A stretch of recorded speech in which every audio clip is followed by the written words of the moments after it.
भारत बंद है और मैं इस समाज से आने वाले लोगों की भावना के साथ अपने आप को भी हम लोग जोड़कर देखते हैं। मेरी पार्टी का भी समर्थन इसको लेकर है, बट हाँ, मेरे प्रधानमंत्री जी ने जैसा कहा, जिन बिंदुओं को लेकर हम लोग कोई चिंताएं थी, क्रीमी लेयर को लेकर, इसके वर्गीकरण को लेकर, उसको लेकर प्रधानमंत्री जी ने भी अपने पक्ष को मजबूती से रखा है। आने वाले दिनों में भी हम लोग इस बात को सुनिश्चित करेंगे कि किसी तरीके का कोई क्रीमी लेयर का प्रावधान अनुसूचित जाति में नहीं हो सकता। मेरी पार्टी का समर्थन रहेगा। भारत बंद है और मैं इस समाज से आने वाले लोगों की भावना के साथ अपने आप को भी हम लोग जोड़कर देखते हैं। मेरी पार्टी का भी समर्थन इसको लेकर है, बट हाँ, मेरे प्रधानमंत्री जी ने जैसा कहा, जिन बिंदुओं को लेकर हम लोग कोई चिंताएं थी, क्रीमी लेयर को लेकर, इसके वर्गीकरण को लेकर, उसको लेकर प्रधानमंत्री जी ने भी अपने पक्ष को मजबूती से रखा है। आने वाले दिनों में भी हम लोग इस बात को सुनिश्चित करेंगे कि किसी तरीके का कोई क्रीमी लेयर का प्रावधान अनुसूचित जाति में नहीं हो सकता। मेरी पार्टी का समर्थन रहेगा। क्या डिमांड? और पहले लड़े थे गोरों से, आज हम लोग जो भारतीय जनता पार्टी की सरकार है, केंद्र में सरकार है, मनोवादियों की सरकार है, वह सुप्रीम कोर्ट के तालमेल से एक साजिश के तहत पूरे देश के दलितों को जो बांटने का काम किया है, उन्होंने जो वर्गीकरण करके और क्रीमी लेयर करके जो उन्होंने फैसला सुनाने का काम किया है, दलितों में तोड़ने का काम किया है, इसका विरोध को लेकर आज हम लोग पूरे भारत बंद का आह्वान किए हैं, जिसमें विभिन्न दलों के द्वारा, विभिन्न संगठनों के द्वारा यह जाम को अंजाम दिया जा रहा है। अगर सरकार इतना पर भी नहीं सुधरा, अगर इस कानून को निरस्त नहीं किया, केंद्र सरकार जो है, अगर इसके केंद्र सरकार तो कानून के खिलाफ ही है, वो कहाँ साथ दे रही है इस कानून के? कानून को अगर मैं धन्यवाद देना चाहता हूँ, अगर पीएम नरेंद्र मोदी जी अगर साथ हैं तो कानून व अध्यादेश लाकर इस कानून को निरस्त करें और इसको 9वीं अनुसूची में डालने का काम करेंगे, तब हम समझेंगे वे दलित। कब तक चलेगा ये प्रोटेस्ट? आज हम लोग टेलर के रूप में दिखाने का काम किए हैं। अगर सरकार नहीं सुधरी तो अनिश्चितकालीन हम लोग पूरे देश में आंदोलन करने का काम करेंगे। कहाँ से आए हैं आप लोग? सीतामढ़ी से आए हैं। सीतामढ़ी से आए। देश में जब तक जातीय नफरत की बयार बह रही है, बिहार के जीतन राम मांझी जी अभी केंद्र में मंत्री हैं, वो मुख्यमंत्री रहते हुए मधुबनी के अड़राठारी मंदिर में गए तो मंदिर को धोया गया था। तो जब तक ये समाज जातीय नफरत और भेदभाव की जो मानसिकता है उससे नहीं उबरता है, तब तक आरक्षण के साथ कोई छेड़छाड़ न न्यायपालिका कर सकती है, न भारत की सरकार कर सकती है।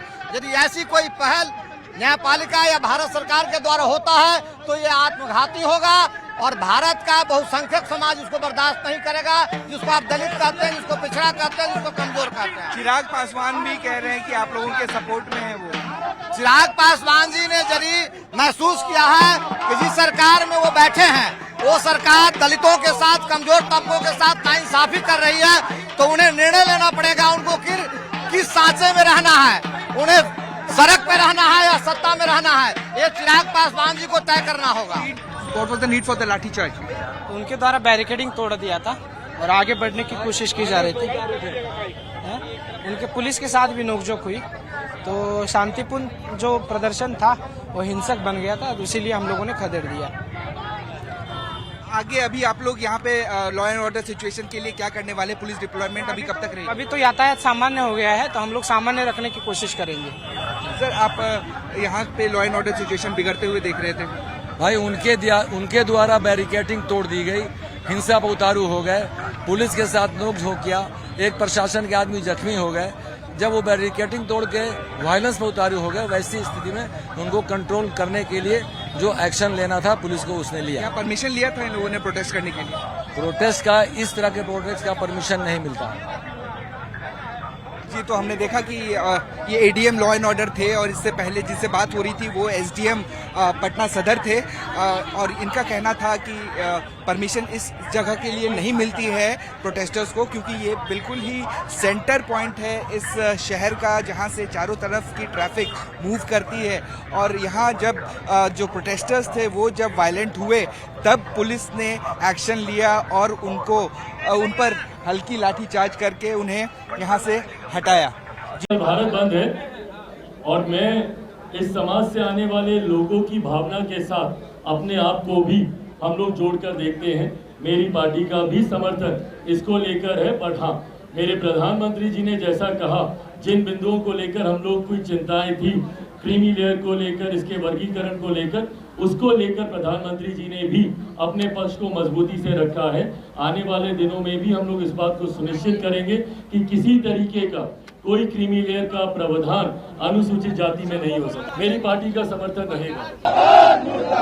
दलित विरोधी सरकार मुर्दाबाद, मुर्दाबाद, मुर्दाबाद। केंद्र सरकार होश में आओ, होश में आओ, होश में आओ। केंद्र सरकार होश में आओ, होश में आओ, होश में आओ।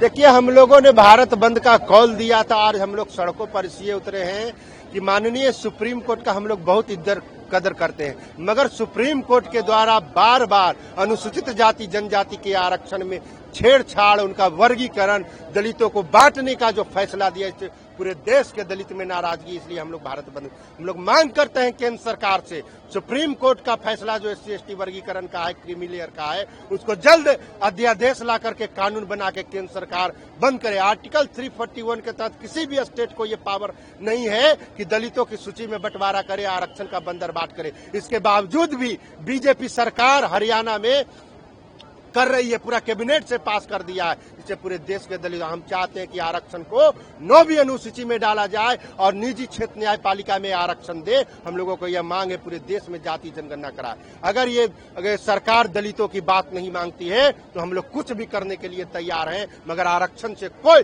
समझौता हम लोग करने के लिए तैयार नहीं है। लेकिन केंद्र सरकार ने तो इस पे बात नहीं किया है और कहा है कि क्रीमी लेयर का कोई प्रावधान नहीं रहेगा। तब नहीं तो नहीं रहेगा तो केंद्र सरकार जो तो, और मोदी जी ने दलितों को बेवकूफ बनाया, पूरा MP को बुलवा करके बेवकूफ बनवाया। हरियाणा में उनका सरकार है ना, हरियाणा ने पूरा कैबिनेट पास कर दिया है कि SC/ST में वर्गीकरण होगा, क्रीमी लेयर लागू होगा, और यूपी तैयारी कर रहा है। तो हम लोग उसके खिलाफ और आक्रोशित है कि उन्होंने दलितों को, दलित सांसदों को, दलित नेताओं को बेवकूफ बनाने का काम किया। लेटरल एंट्री जो UPSC के माध्यम से था, अगर यही भारत बंद का असर है जो वापस लेना पड़ा सरकार को, उसमें आरक्षण का प्रावधान है, तो बार बार सरकार जो आरक्षण के खिलाफ में क्यों जा रही है? आरक्षण बाबा साहेब अम्बेडकर का जो संवैधानिक अधिकार हम लोगों को दिए हैं, इसलिए आरक्षण से कोई समझौता हम लोग नहीं करेंगे। SC/ST में वर्गीकरण करना बंद करो, बंद करो, बंद